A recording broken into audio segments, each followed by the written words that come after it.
ఇక్కడికి 10.5 ఉందండి చేతుల పొడవు. ఇప్పుడు ఇక్కడ 2 ఇంచులు మార్కింగ్ పెట్టేసుకుందాము, సమానంగా ఉంటుంది.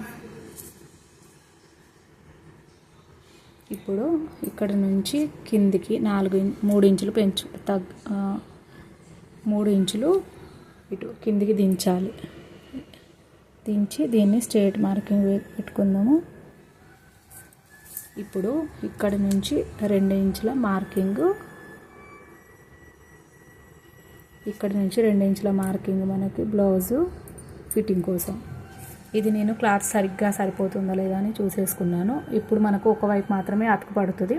మనం ఈ 2 సమానంగా పెట్టుకున్నట్టయితే కనుక మనకు 2 వైపులు మొత్తం 4 అతుకులు వస్తాయండి. ఇట్లా అయితే మనకు 2 అతుకులు వస్తాయి. ఇటువైపు ఫోల్డింగ్ ఉండేలాగా చూసేసుకొని, ఇది జాయింట్ అనమాట. ఇటు మనకు ఫిట్టింగ్ వైపు ఇలాగా ఓపెన్స్ ఉండేలా చూసేసుకొని ఆ తర్వాత మార్కింగ్ పెట్టేసుకున్నాము. ఇక్కడ 2 ఇంచులకు మార్కింగ్ పెట్టుకున్నాం కదా. ఇప్పుడు ఇది కరెక్ట్గా ఉందా లేదా ఇలా చూసుకుందాం. 3 ఇంచులకు మార్కింగ్ పెట్టుకున్నాము, అటువైపు దించినాము. ఇటు 1/2 ఇంచు ఇక్కడ చూడండి, 1/2 ఇంచు కుట్టు కోసం వెళ్ళిపోతుంది కదా, ఇలాగా చూసుకోవాలి.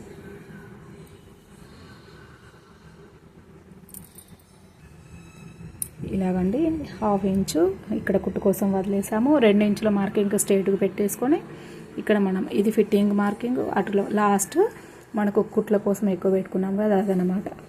ఇది ఇలా పెట్టేసుకొని చూసుకోవాలి. మనకు క్లాత్ సరిపోకపోతే మళ్ళీ కొద్దిగా ఇట లేదా అట జరుపుకొని పెట్టేసుకొని మొత్తానికైతే మనం ఒకవైపు కరెక్ట్గా ఉండేలాగా చూసుకోవాలి.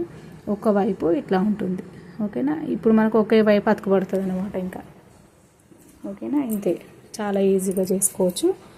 ఇంకా ఇక్కడ కింది వైపు ఫిట్టింగ్ మార్కింగ్ పెట్టేసుకోవాలి. 5.5 ఇంచులు, 5.5. ఇంకా ఇట్లా 3 వేలు చూసుకుంటే మనకు 2 ఇంచులు అవుతుంది. 2 ఇంచులు అంతే. ఇలా ఇప్పుడు మార్కింగ్ చేసేసుకొని ఇంకా ఇప్పుడు ఈ షేప్ కాస్త బాగా తీసుకుందాము. చూడండి, ఇప్పుడు ఇక్కడి నుంచి ఇక్కడికి మాత్రమే మనం షేప్ తీసుకుంటే సరిపోతుంది.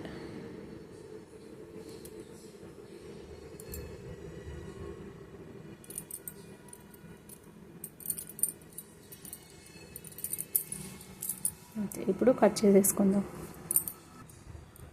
ఓకేనా అండి. ఇప్పుడు ఫ్రంట్ పార్ట్ కోసము ఇక్కడ 2 ఇంచుల మార్కింగ్ చేసుకున్నాం కదా మనం, ఒక 1/2 ఇంచు లోపలికి పెట్టేసుకోవాలి. ఆ తర్వాత ఇక్కడ చూడండి, ఇక్కడి నుంచి ఇక్కడికి కరెక్ట్గా మధ్యలో ఇలాగా ఒక వేలు పెట్టేసుకొని ఇక్కడ మార్కింగ్ పెట్టుకున్నామంటే మనకి 3/4 ఇంచు లోపలికి పోతుంది అనమాట, లోపలికి. ఇంకా ఇక్కడ నుంచి కొద్దిగా చిన్నగా ఇట్లా, ఇంకా ఇటు వచ్చేసరికి లోపలికి తీసుకోవాలి. దీనికి సమానంగా వచ్చేలాగా తీసుకోవాలి, ఓకేనా. ఇప్పుడు ఈ ఎక్స్ట్రా ఏదైతే ఉందో అది నేను ఇప్పుడు కట్ చేయనండి. ఇది ఒకటి కొత్త వాళ్ళైతే గమనించండి. మనం ముందుగా రెండిటిని కుట్టేసుకోవాలి. 2 చేతులు ప్రిపేర్ చేసుకున్న తర్వాత మనకు ఒక్కోసారి డిజైన్ వస్తుంది కదా చేతికి, ఆ చేతికి వచ్చిన డిజైన్ని బట్టి కుడి చేయికి మంచిగా వచ్చేలాగా చూసుకోండి. లెఫ్ట్ సైడ్ మనకి కొంగు ఉంటుంది కాబట్టి ఒకవేళ డిజైన్ వచ్చి రాకుండా ఉండే ఛాన్స్ ఉంటుంది కదా, ఒక్కొక్కటి అలాగా మనకు ఎటువైపు అయితే తక్కువ అతుకు పడుతుంది అది వెనక వైపు వెళ్ళేలాగా చూసుకొని ఫ్రంట్ వైపు అంతా ఫ్రంట్కు ఎప్పుడైతే చేతి వస్తుందో చూడండి, ఫ్రంట్ వైపుకి వచ్చేది మనకు నీట్గా కనిపించేలాగా చూసుకొని అప్పుడు నేను ఈ షేప్ అనేది కట్ చేసేసుకున్నాను. అంటే ముందుగా కుట్టు వేసుకొని ఆ తర్వాత కట్ చేసుకుంటా, ఓకేనా. ధన్యవాదాలు.